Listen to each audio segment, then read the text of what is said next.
सभी छात्रों का स्वागत है हमारे परिवार मृत्युंजय एकेडमी पर। मैं सत्यपाल सिंह।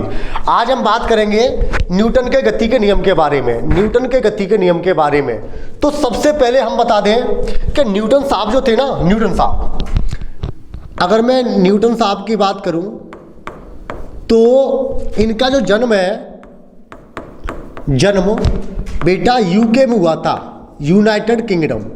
न्यूटन साहब का जन्म कहाँ हुआ भाई? यूके में, यूनाइटेड किंगडम। अब इन्होंने अपनी, बेटा इनकी पुस्तक थी, अगर मैं इनकी पुस्तक की बात करूं तो न्यूटन साहब की पुस्तक थी जिसका नाम था प्रिंसिपिया। प्रिंसिपिया। इस प्रिंसिपिया पुस्तक में न्यूटन साहब ने अपने गति के तीनों नियम दिए। प्रिंसिपिया पुस्तक में न्यूटन ने गति के तीनों नियम दिए, पहला, दूसरा और तीसरा। क्या आपको ये पता है कि जब न्यूटन ने गति के तीनों नियम दिए, इससे पहले भारत के बहुत से बेटा काफ़ी ऋषि मुनि ऐसे पैदा हुए हैं जिन्होंने न्यूटन से पहले भी गति के नियम या बेटा इन नियम के बारे में बताया है। और उन्हीं में से अपने ही भारत के एक बहुत ही प्रसिद्ध गुजरात के थे वो, और जिनका नाम है महर्षि कणाद। महर्षि कणाद। महर्षि कणाद ने, बेटा महर्षि कणाद ने महर्षि कणाद ने गति के नियम के बारे में चर्चा की थी। जो नियम न्यूटन ने बताया कि प्रथम नियम क्या कहता है कि कोई वस्तु ब्रह्मावस्था में है तो ब्रह्मावस्था में रहेगी, गतिमान अवस्था में है तो गतिमान अवस्था में रहेगी। जब तक वह अपनी अवस्था में परिवर्तन नहीं करेगी, जब तक उस पर कोई बाह्य बल न लगाया जाए। तो इस नियम को सबसे पहले महर्षि कणाद ने कहा कि कोई भी वस्तु जिस अवस्था में चल रही है, कोई भी वस्तु जिस अवस्था में चल रही है वह उसी में चलता रहना चाहिए।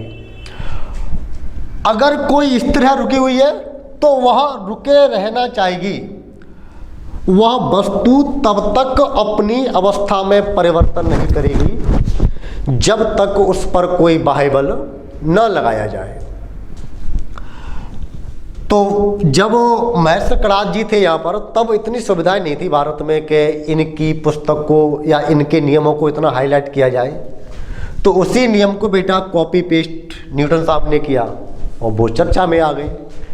तो इनके बारे में हम सब लोग बहुत कम जानते हैं कि इनसे भी पहले न्यूटन के गति के नियम है, इनको किसने सबसे पहले कहा था? तो महर्षि कणाद जी ने कहा था।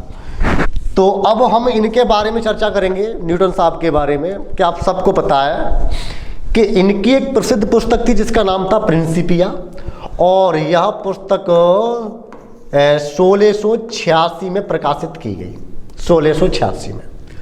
और आप सबको पता है कि जो महर्षि कणाद जी हैं, यह आपके सिंधु घाटी सभ्यता, वैदिक सभ्यता, ये उस समय के बेटा उस समय के ये बेटा ऋषि थे, और जिन्होंने इनसे भी पहले इस नियम के बारे में बताया था। तो आज अपने देश में, अपने देश की ये बेटा ऐसी पता नहीं कौन सी ये सभ्यता सी बन गई है कि हम अपने लोगों को भूलते जा रहे हैं, और बेटा ऐसे लोगों पर हम भरोसा कर रहे हैं। देखिए, इन्होंने इनसे पहले बताया, पर इनको और कोई नहीं जानता, इनको दुनिया जानती है। तो हम इनकी पुस्तक के बारे में चर्चा करेंगे कि इनकी पुस्तक का नाम था प्रिंसिपिया, और प्रिंसिपिया में इसका जो प्रकाशित किया गया बेटा, ये 1686 में प्रकाशित की गई। और आपको पता है कि जब इसमें 3 नियम के बारे में चर्चा की गई है, तो न्यूटन का पहला नियम होगा बेटा यहाँ पे, बाई दूसरा नियम, और आपका है तीसरा नियम। 3 नियमों के बारे में चर्चा की गई थी, पहला, दूसरा और तीसरा। तो बेसिक हमने देख लिया। और इसी प्रिंसिपिया पुस्तक के प्रिंसिपिया पुस्तक के 4थी लाइन में ये कहा गया है, स्वयं न्यूटन साहब ने कहा है कि इस संसार में चाहे वो भौतिक हो या मानव द्वारा निर्मित, भौतिक का अर्थ होता है प्राकृतिक घटना, कोई भी हो, कैसी भी घटना हो, और वह घटना मेरे इन तीनों नियमों से बाहर जाने वाली नहीं है। वह दुनिया में जो कुछ भी हो रहा है वह इन तीनों नियमों पर डिपेंड है। ये कहा प्रिंसिपिया पुस्तक में न्यूटन साहब ने। तो हम इसी को आगे चल के देखते हैं कि इस यहाँ ये बहुत इंपॉर्टेंट टॉपिक रहता है आपका, यहाँ से सवाल बहुत आते हैं, बस थोड़ा सा समझने का फ़र्क है। तो ये क्लास आपकी मस्ती में रहने वाली है, इसको हम पूरी मस्ती से क्लास को देखेंगे, बहुत ज़बरदस्त प्रकार से, एकदम बढ़िया बेटा। तो चलिए स्टार्ट करते हैं कि यहाँ पर बेटा मैं प्रथम नियम के बारे में बात करूं तो प्रथम नियम क्या कहता है, पहले इसका कॉन्सेप्ट देखते हैं, उसके बाद हम अपने सामान्य भाषा में देखेंगे इसको हमें याद कैसे करना है। तो बेटा हम प्रथम नियम की बात करें तो प्रथम नियम ये कहता है कि कोई वस्तु अगर ब्राह्म अवस्था में है तो वह ब्राह्म अवस्था में रहेगी, अगर वह गतिमान अवस्था में है तो गतिमान अवस्था में रहेगी, जब तक वह अपने अवस्था में परिवर्तन नहीं करेगी, जब तक उस पर बाह्य बल न लगाया जाए। अगर समझ में ना आया हो तो मैं एक बार बेटा इसको बताना चाह रहा हूं, यहां पे देखना थोड़ा सा, कि जैसे यहां पर बेटा ये कोई वस्तु है, मान लो ये कोई वस्तु है और यह वस्तु आपका बेटा किसी दिशा में जा रही है। तो अब अगर जा रही है तो हमने क्या किया, जब ये अपनी दिशा में जा रही होगी तो यह अब स्वतः अपने आप तो रुकेगी नहीं। अब रोकने के लिए हमने क्या किया, इस पर विपरीत दिशा से हमने एक बल लगाया और उस बल के कारण ये वस्तु आपकी रुक गई।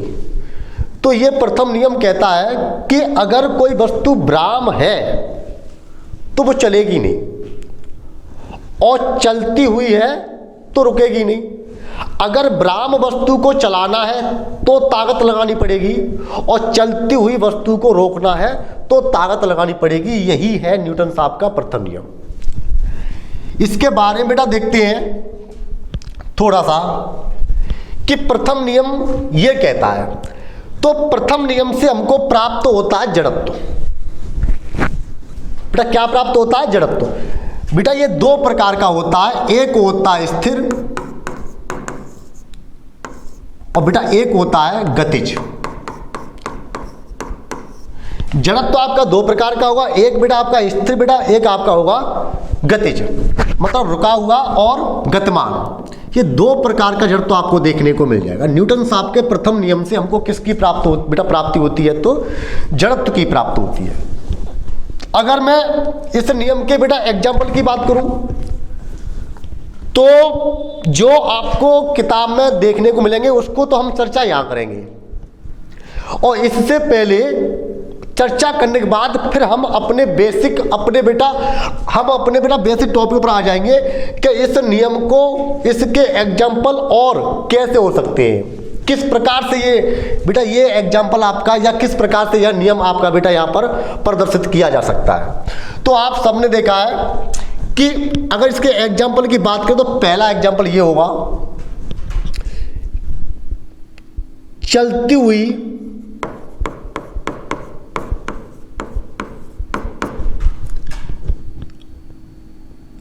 हुई बस अचानक रुक जाए तो बैठे यात्री का आगे की ओर झुकना। अगर यहां बेटा बस हो सकती है, बेटा घोड़ा हो सकता है यहां पे, कि अगर कोई बस गतिमान अवस्था में है और उसमें आप ट्रेवल बेटा कर रहे हो और वह अचानक से रुक जाए ब्रेक दबाने के बाद, तो हम जब बैठे होते हैं ना, जब ब्रेक लगता है तो हम आगे की ओर झुकते हैं।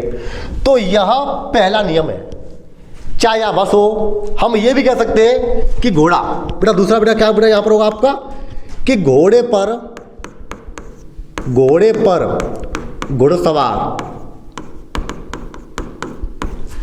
घुड़सवार, घोड़ा अचानक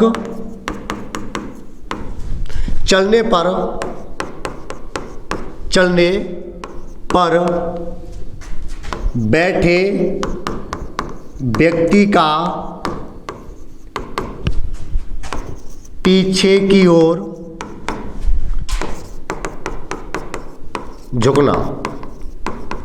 बेटा ये कहता है, बेटा प्रथम नियम क्या कहता है, अगर कोई घोड़ा है और आप उस पर बेटा बैठे हो और अचानक से, जैसे घोड़ा है आप उस पर बैठ गए और पीछे से बेटा किसी ने उसको ना बेटा उसमें डंडा मार दिया और वो आपको बिना बेटा एकदम अचानक दौड़ने लगा, तो आप पीछे की ओर झुकोगे। तो यह नियम क्या कहता है कि भाई ये वही तो नियम है कि अगर कोई वस्तु गतिमान है तो गतिमान रहेगी और भ्राम है तो भ्राम रहेगी, वह तब तक अपनी स्थिति में परिवर्तन नहीं करेगी जब तक उस पर कोई बाह्य बल न लगाया जाए।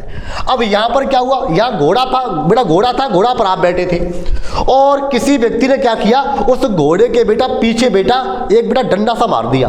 तो जब घोड़े पर डंडा पीछे से मारा तो बेटा हमने ताकत का प्रयोग किया और जैसे ही ताकत का प्रयोग किया तो घोड़ा अचानक से बेटा आगे की ओर दौड़ने लगा। तो व्यक्ति जो बैठा था बेटा वह पीछे की ओर झुक जाएगा।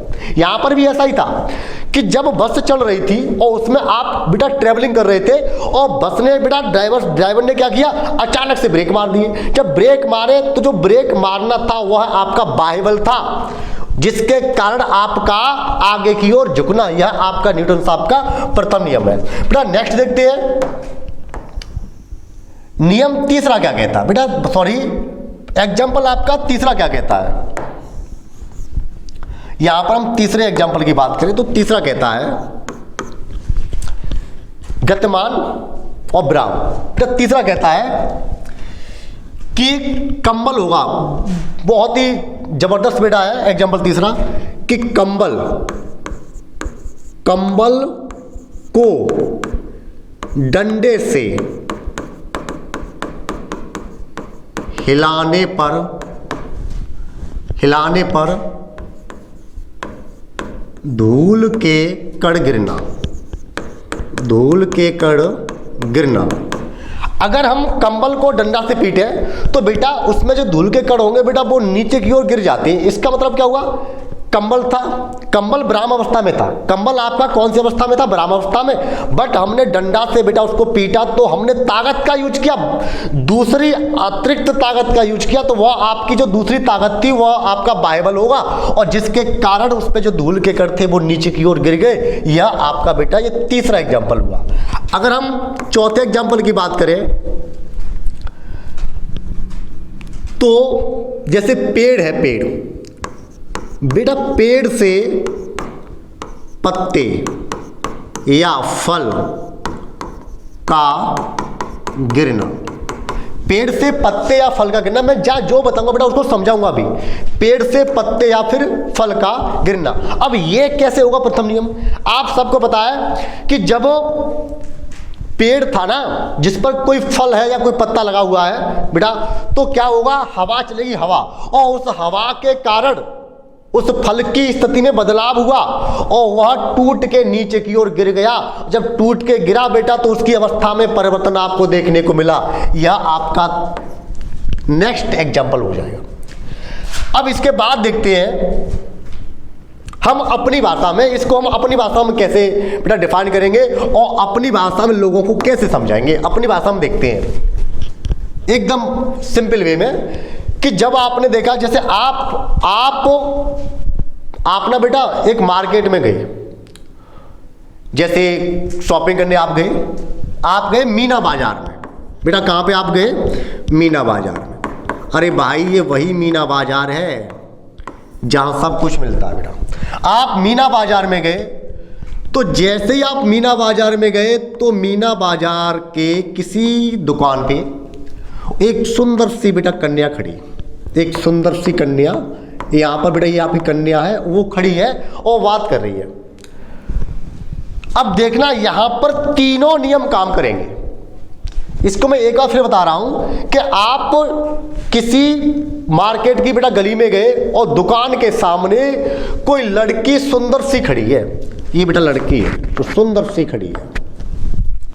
आपने बेटा आपने देख नहीं पाया या आपने देख लिया या आपने देख नहीं पाया बेटा, गलती से क्या किया कि आप जब आ रहे थे, ये रहे आप बेटा, ये रहे आप, जब आप बेटा आ रहे थे तो आपके आने के कारण इस लड़की में ना एक धक्का लग गया, मतलब इसमें बेटा धक्का लग गया, तो लड़की की स्थिति चेंज हुई, क्योंकि लड़की विराम अवस्था में खड़ी थी तो बेटा वो हिल गई। जब लड़की हिली तो प्रथम नियम, क्यों? क्योंकि लड़की विराम अवस्था में थी, आपने अपनी ताकत से बेटा उसको गतिमान कर दिया, लड़की हिल गई तो आपका प्रथम नियम। अब इसको, अब बेटा ये ना एंग्री, बेटा गुस्सा, इसको बेटा गुस्सा आया कि आपने धक्का दिया, तो दिया कैसे, आपको दिखता नहीं है, आपने धक्का क्यों दिया? तो लड़की ने इसके ना बेटा जमा दी, बेटा इसकी ना लड़की ने इस लड़के में बेटा इसको पीट दिया। अब लड़का पिट गया। अब अगर लड़का ने जब धक्का दिया होगा तब ये बेटा ये ना आश्चर्यचकित रह गया होगा कि ये हो हमसे क्या हुआ कि इसमें धक्का लग गया, एकदम सुन्न वही के वही खड़ा रहा होगा। तो जब इसने इसको पीटा तो लड़के की अवस्था में भी परिवर्तन हुआ, भाई आपका प्रथम नियम कहलाएगा। लेकिन जब इसने इसको पीटा और लड़का को जब गुस्सा आया तो ये इसको पीट रहा है और ये इसको पीट रहा है, दोनों एक बेटा दोनों में फाइटिंग चल रही है, दोनों में फाइटिंग। भाई यहां पर तीनों नियम काम करेंगे, दोनों में क्या चल रही है? फाइटिंग। जब इसने इसको पीटा गुस्से में, भाई लड़का है वो गुस्से में तो आने बेटा स्वाभाविक है, बेटा गुस्से में आएगा वो, तो लड़का ने लड़की को पीटा, फिर लड़की ने लड़का को पीटा। जब दोनों एक दूसरे को पीटेंगे तो एक बात बताओ, यहां पर तृतीय नियम काम नहीं करेगा? तृतीय नियम काम नहीं करेगा भाई। जब दोनों एक दूसरे को पीटेंगे तो यहां पर तृतीय नियम काम नहीं करेगा। इसका अर्थ क्या हुआ कि अगर इसने झापड़ मारा होगा, इसने बेटा पलट के बेटा जवाब दिया होगा, तो क्रिया प्रतिक्रिया हुई यहां पर, तो तृतीय नियम काम करेगा। अब देखते हैं द्वितीय नियम काम कैसे करेगा। जब लड़की को धक्का दिया, लड़की विराम अवस्था में थी, धक्का दिया, गतिमान हो गई, प्रथम नियम। लड़की ने गुस्से में लड़के को बेटा ठोक दिया और लड़का ने लड़की को ठोक दिया, बेटा तृतीय नियम। अब यहां पर ये द्वितीय नियम काम कैसे करेगा? अब देखो, लड़की जब पिट रही थी बहुत तेज, तो आसपास के लोग जमा हो गए, तो वह किसको मारने के लिए दौड़े? लड़का को मारने के लिए दौड़े। तो बेटा जैसे ही लड़का को मारने के लिए, और यहां पर जो भीड़ थी वह दौड़ने लगी, साथ में लड़की भी दौड़ने लगी, तो यह लड़का यहां से भाग जाएगा। तो जब लड़का भाग रहा है, भीड़ उसके पीछे भाग रही है, बेटा यह आपका द्वितीय नियम कहलाएगा। यह आपका कौन सा नियम कहलाएगा? द्वितीय नियम। तो तीनों नियम यहां पर आपको काम करने को देखने को मिल जाएंगे। तो भाई हम एक ही एग्जाम्पल में तीनों नियम को रख सकते हैं, कोई दिक्कत वाली बात नहीं है। और न्यूटन साहब ने साफ साफ कहा था, इस संसार में जो कुछ भी हो रहा है मेरे इन तीनों नियमों से बाहर नहीं है। कुछ भी हो, आप एक बार कमेंट में लिखना कि यहाँ नियम, इसमें यह नियम नहीं हो सकता। आप कमेंट करना कि सर इसमें यह नियम होगा, तो मैं उस कमेंट में आपको जवाब दूंगा कि इसमें यह होगा। कोई ऐसा कोई नियम ही नहीं, ऐसी कोई वस्तु नहीं है जिसमें ये नियम काम ना करे, तीनों। नेक्स्ट देखते हैं अपनी भाषा में। भाई प्रथम, अभी हम प्रथम नियम पर हैं, वो तो मैंने बता दिया कि एक ही नियम में तीनों काम कर जाते हैं। कोई भी नियम हो तीनों लगते हैं, बस आपका कॉन्सेप्ट क्लियर होना चाहिए। मेरा उद्देश्य एक ही है, बस आपका कॉन्सेप्ट क्लियर हो। यहां पर बेटा हम देखते हैं कि एक सुंदर सी लड़की थी। भाई हम प्रथम नियम को देख रहे हैं। अभी सुंदर सी लड़की बेटा वो स्नान करने गई। जब स्नान करने गई तो स्नान करके लौटी तो उसके बालों पर पानी की बूंद जमा थी। लड़की ने क्या किया, टॉवल लिया बेटा, उस पानी को ऐसे करके हिला दिया, तो पानी जो गतिमान, पानी जो विराम अवस्था में था वह आपका गतिमान अवस्था में हो गया। तो सुंदर लड़की स्नान करके बाहर निकली और टॉवल से बाल को हिलाने पर अगर पूछे कि कौन सा नियम काम करेगा, तो बेटा उस लड़की के बालों पर कौन विद्यमान है? न्यूटन साहब विद्यमान है। पर न्यूटन साहब कौन से विद्यमान है? तो प्रथम न्यूटन साहब विद्यमान है। यहां तक कोई दिक्कत किसी को हो तो बताओ। यहां पर बेटा न्यूटन का प्रथम नियम काम करेगा। अगर मैं इसकी बात करूं स्थिर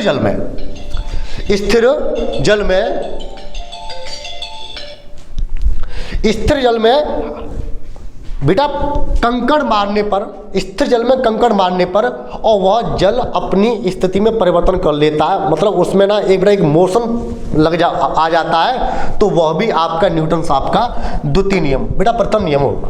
इसके बाद बात करते हैं, तो बेटा हम न्यूटन साहब के सेकंड नियम को देखेंगे। न्यूटन साहब के सेकंड नियम को देखेंगे कि न्यूटन साहब का द्वितीय नियम क्या कहता है। और पहली बात, न्यूटन साहब के द्वितीय नियम से हमको किसकी प्राप्ति होती है, तो न्यूटन साहब के द्वितीय नियम से हमको ताकत अर्थात बल की प्राप्ति होती है। बेटा किसकी प्राप्ति होती है, ताकत की प्राप्ति होती है। ताकत की प्राप्ति होती है। शब्दों पर बेटा गौर मत कीजिए, ताकत की प्राप्ति होती है। न्यूटन साहब के बेटा द्वितीय नियम से हमको किसकी प्राप्ति होती है ना, तो ताकत की प्राप्ति होती है। अगर मैं यहां पर न्यूटन की बेटा बात करूं, यहां पर सेकंड नियम की बात करूं, तो सेकंड नियम क्या कहता है, इसको ना पहले हम जो इसकी रियल में भाषा है उसमें देखेंगे, फिर हम अपनी बेटा मस्ती वाली भाषा में देखेंगे ये काम कैसे करेगा। तो न्यूटन का द्वितीय नियम क्या कहता है कि न्यूटन के अनुसार किसी वस्तु पर, बेटा क्या कहता है, किसी वस्तु पर लगाए जाने वाले बल के रेखिक, थोड़ा मार्कर चेंज कर लेते हैं, रेखिक संवेग के परिवर्तन की दर के समानुपाती होता है। अर्थात न्यूटन के दूसरे नियम से स्पष्ट है कि वहां से आपको क्या प्राप्त होता है ना, तो बल। बेटा यहां पर ना संवेग संरक्षण के बारे में आपको बता रहा है। अब ये होता क्या है, तो आप सबको पता है कि हम जिस दिशा में जिस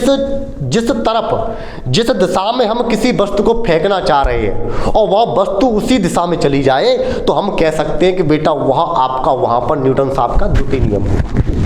वहां पर आपको क्या होगा, द्वितीय नियम होगा। अब द्वितीय नियम को स्पष्ट आपने एग्जाम्पल देखे होंगे। पहले तो हम उन एग्जाम्पलों की बात करेंगे जो भी बेटा मोबाइल से बेटा जो लिंक है, अगर बेटा हम द्वितीय नियम की बात करें यहां पर, तो यहां पर क्या होगा कि इसका जो एग्जाम्पल होगा यहां पर बेटा एग्जाम्पल क्या होगा कि पहला होगा क्रिकेट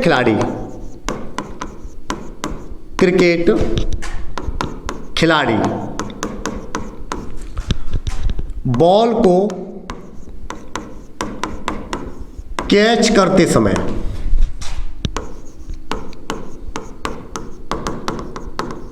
अपने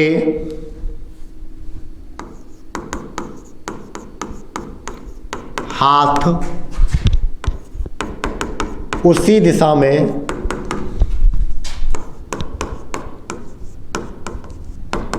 लेकर जाता है।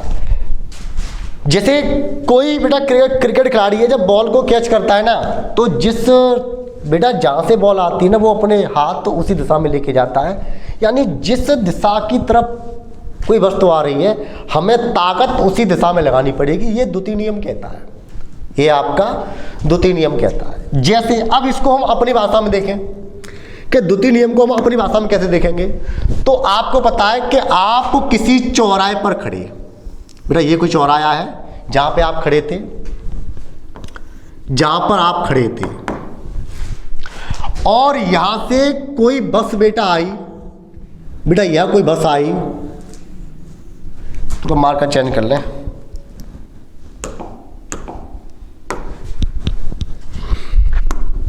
लो बेटा अभी मैं बस ना हवाई जहाज लेके आऊंगा यहां पे बेटा बस आई, लो ये रही बस आपकी, इसके 5 पहिए कर दे रहे हैं, ठीक है। और आपने इसको हाथ दिया रोकने के लिए, अपनी भाषा बता रहा हूं मैं, सेकंड नियम न्यूटन साहब का अपनी भाषा बता रहा हूं कि आपने इसको हाथ दिया रोकने के लिए सॉरी बेटा, पर ये बस नहीं रुकी, तो आप क्या करोगे, इसको पकड़ने के लिए आप विपरीत दिशा में भागोगे। जैसे मान लो बेटा बस आपकी ऐसे जा रही थी, तो आप यहां खड़े थे, आप इसको पकड़ने के लिए आप क्या ऐसे भागोगे, नहीं, आप किस दिशा में भागोगे, जिस दिशा में बस गई है उस दिशा में। तो यह भी आपका द्वितीय नियम कहलाएगा, क्योंकि जिस दिशा में वस्तु जा रही थी हमने ताकत भी उसी दिशा में लगाई, तो यह आपका द्वितीय नियम कहलाएगा। अगर इसके बाद की मैं बात करूं कि यहां पर और क्या हो सकता है, कि ये तो बेटा बस वाला हुआ, या और क्या होगा, तो देखते हैं यहां पर कि जैसे यहां पुलिस है बेटा, यहां पर थे चोर बेटा, ये रहे आपके चोर। देखो नियम ना, बात ये नहीं है कि इसके एग्जाम्पल कैसे हैं, बात ये है कि कॉन्सेप्ट आपके समझ में आना चाहिए। अगर आपका कॉन्सेप्ट आपके समझ में आ गया तो मुझे नहीं लगता कितना भी कठिन पूछ ले, बस दिमाग में कॉन्सेप्ट रहना चाहिए, वो आपका बच के बाहर नहीं जाएगा, ये श्योर है। फिर भी कहता हूं कोई भी एग्जाम्पल हो, कैसा भी हो, कठिन से कठिन क्यों ना हो, एक बार आपने कॉन्सेप्ट क्लियर कर लिया तो मुझे नहीं लगता कि वो आपका सवाल गलत भी होगा। इस बात को आप याद रखना, यहां से आपको गलत चीज होने वाली नहीं है। बेटा ये ना 4-5 चोर खड़े, ये फ्राक में चोरी करने की, तो यहां पर पुलिस की गाड़ी आती है और यहां से बेटा पुलिस वाले उतरते हैं और पुलिस वालों ने चोर को देखा तो चोर बेटा भागने लगे। अब एक बात बताओ, पुलिस को देखकर चोर का भागना, क्वेश्चन मेरा ये है कि कमेंट में लिखना कि पुलिस को देखकर चोर का भागना न्यूटन साहब का कौन सा नियम होगा, तो यहां पर कौन सा होगा, द्वितीय नियम होगा। क्यों? पुलिस चोर को पकड़ने के लिए उसी दिशा में भागेगी जिस दिशा में चोर भाग रहा है। ऐसे नहीं है कि चोर इधर भाग रहा है और आप बेटा पुलिस वाले बेटा दरोगा साहब बेटा अपनी जिप्सी लेके, दरोगा जी अपनी जिप्सी लेके कहां भागे, चोर के विपरीत दिशा में, क्या चोर पकड़ा जाएगा? नहीं। तो बेटा यह भी आपका न्यूटन साहब का द्वितीय नियम कहलाएगा। अगर इसकी बात की बेटा बात करूं कि और क्या हो सकता है द्वितीय नियम में, तो आप सबको पता है कि बेटा सेम प्रोसेस है। मैं 2 बार बेटा यहाँ पे 2 एग्जांपल आपको बता दिए। एक वही कि क्रिकेट खिलाड़ी बॉल को कैच करते समय अपने हाथ को उसी दिशा में लेके जाता जिस दिशा में बेटा बॉल जा रही होती है, ये द्वितीय नियम है। ये तो फैक्ट है बेटा, यहाँ क्वेश्चन आते हैं आपके।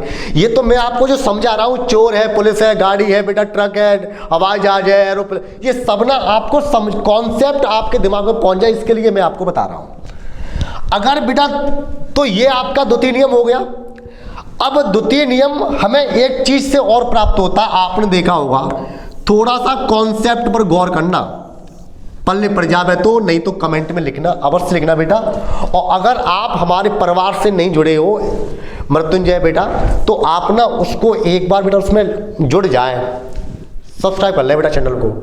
अगर करते रहो, हमें ये कमेंट करें इसमें, मतलब आगे जो कोई भी आपका सवाल बने कि सर ये इसमें ये मैच नहीं कर रहा, हमारा ये इसमें कॉन्सेप्ट क्लियर नहीं है, तो आप एक बार कमेंट में उसमें अवश्य लिखें। जैसे ये एक बेटा कुआं है और इस कुएं में पानी भरा है। मैं अभी आपको द्वितीय नियम ही समझा रहा हूं, हालांकि कुएं वाला कॉन्सेप्ट तृतीय में आता, मैं फिर भी कह रहा हूं कि एक एग्जाम्पल में तीनों नियम काम कर जाते हैं। कोई भी तुम एग्जाम्पल लिख के भेजो कमेंट में, उसमें मैं तीनों नियम आपको बता दूंगा। बेटा ये कुआं, इसमें आपका पानी भरा हुआ है। आपने क्या किया, पानी आपने बेटा रस्सी ली और रस्सी में आपने बाल्टी को बांधा और कुएं में आपने बाल्टी को डाल दिया।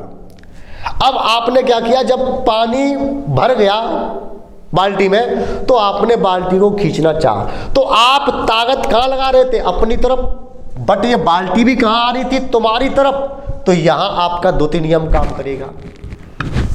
अगर मैं यहां पर पहले नियम की बात करूं तो जब आपने बाल्टी कुएं में डाली होगी तो पानी स्थिर अवस्था में होगा, तो आपने ताकत डाली बेटा, आपने ताकत लगाया बाल्टी पर और बाल्टी ने पानी को गतिमान अवस्था में कर दिया, तो प्रथम नियम काम करेगा। और पानी को आप ऊपर खींच रहे हो, ताकत भी अपनी दिशा में लगा रहे हो और वस्तु भी तुम्हारी ही दिशा में आ रही है, तो द्वितीय काम करेगा। और यहां पर रस्सी गई आपकी टूट, बेटा यहां पर आपकी रस्सी क्या होगी, टूट जाएगी। जब रस्सी टूट जाएगी तो भैया ये बेटा रस्सी टूट गई, तो अब क्या होगा कि जो बाल्टी होगी वो आपकी यहां गिर जाएगी और आप बेटा यहां पर मस्ती कर रहे होंगे पड़े पड़े, बाल्टी आपकी यहां गिर जाएगी और आप मस्ती पड़े पड़े यहां कर रहे होंगे, तो यह आपका तृतीय नियम होगा। बेटा कौन सा होगा, तृतीय नियम होगा भाई, कौन सा होगा, तृतीय नियम। तो एक ही नियम पर तीनों नियम बेटा, एक ही एग्जाम्पल पर तीनों नियम आपके काम कर जाते हैं। तो हमने पहले को देखा, दूसरे को देखा, अब हम देखते हैं तीसरे नियम को। बेटा अब हम देखेंगे तीसरे नियम को। तो तीसरा नियम क्या कहता है कि प्रत्येक क्रिया के लिए, बेटा यहां पे नियम क्या कह रहा है ये, कि प्रत्येक क्रिया के लिए एक समान और विपरीत प्रक्रिया होती है। प्रत्येक क्रिया के लिए एक समान और विपरीत प्रक्रिया होती है। इसका मतलब यह है कि यदि कोई वस्तु B पर बल डालती है तो वह वस्तु A पर समान और विपरीत बल लगाएगी। भाई अब ये तो रही परिभाषा, इसको हम अगर अपनी भाषा में देखें तो पहले तो इसके हम बेटा फैक्ट की बात कर लेते हैं कि कितने इसके एग्जाम्पल हो सकते हैं। तृतीय नियम से अपनी अगर हम देखें तो इसका सिंपल सा अर्थ होता है क्रिया प्रतिक्रिया, क्रिया प्रतिक्रिया, यानी जवाब देना। अगर आपसे कह रहा है कोई बेटा जवाब देना, जैसे आपको कोई पीटे तो आप उसको पीट दो, तो यहां पर कौन सा बेटा होगा, क्रिया प्रतिक्रिया होगी। इसके एग्जाम्पल देख लेते हैं। पहला एग्जाम्पल आपने बहुत सुना होगा, रॉकेट का उड़ना। मैं फिर भी कह रहा हूं एक एग्जाम्पल चाहे तुम किसी का भी ले लो, उसमें तीनों नियम आपके काम कर जाएंगे। रॉकेट का उड़ना, अब ये कैसे बेटा तीसरा होगा कि जब रॉकेट उड़ता है तो उसमें जो आपका पायलट होता है ना, तो रॉकेट जब ऊपर की ओर उड़ान भरेगा तो पायलट का धक्का कहाँ लगेगा, पीछे की ओर। रॉकेट कहाँ जा रहा है, ऊपर की ओर।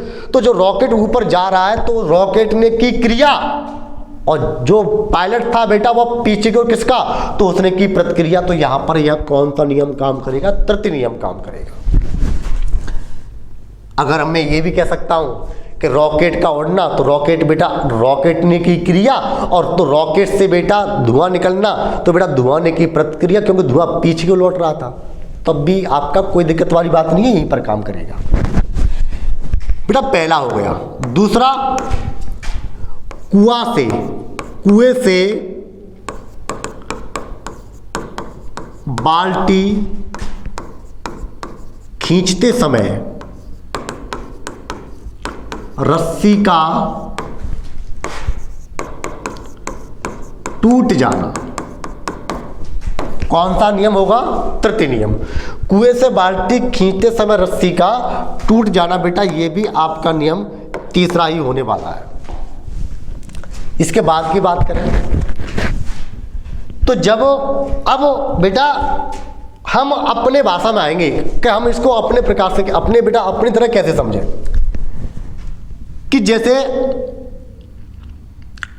आप चलते हो, आपने वॉक किया, तो देखना जब हम चलेंगे ना तो हमारी जो ताकत होगी वो पीछे क्यों लगती है। चल के आप देखो तो बेटा ये ताकत बेटा कहां बेटा लगी, बेटा पीछे की ओर। तो हम बेटा मोशन कहां करेंगे, आगे की ओर। तो इस बॉडी ने की क्रिया और बेटा पैरों ने की प्रतिक्रिया, तो यहां पर भी आपका तृतीय नियम होगा। इसके बाद की मैं बात करूं तो जब हम हमारे बेटा चोट लगती है, आपने एक एग्जाम्पल और देखा होगा, बहुत ही फेमस एग्जाम्पल है कि पत्थर को ठोकर मारने पर, पत्थर को ठोकर मारने पर चोट लगना। जैसे आप रास्ते में जा रहे थे बेटा, आपने एक रास्ते में आप जा रहे थे तो आपने पड़ा हुआ पत्थर दिखाई दिया, तो आपने बेटा उसमें पैर मार दिया, बेटा ऐसे बेटा पुश कर दिया, धक्का मार दिया। तो जिस ताकत से आप इस पत्थर में बेटा मारोगे पैर को, तो उसी ताकत से पत्थर भी तो आपको मारेगा। तो इस स्थिति में आपके चोट लग जाएगी, तो यहां पर भी तो आपका तृतीय नियम ही काम करेगा। इसके बाद की मैं बात करूं तो भाई तृतीय नियम हर जगह काम करता है। बहुत ही अच्छा कॉन्सेप्ट है ये, एकदम जबरदस्त है मेरे भाई। तो अगर इसमें आपको कोई भी दिक्कत हो या कोई चीज़ समझ में ना आई हो तो आप एक बार कमेंट करना, उसमें आप बताना सर इसमें ये प्रॉब्लम है। मैंने तीनों नियमों को बहुत ही बढ़िया प्रकार से समझाया है। एक बार मैं आपको थोड़ा सा बता दूं कि नियम चाहे कोई भी हो, एक बार उसको ढंग से सुनो, और ढंग से सुनोगे आप तो वो आपके पल्ले पड़ेगा, इस बात की गारंटी मैं आपको देता हूं।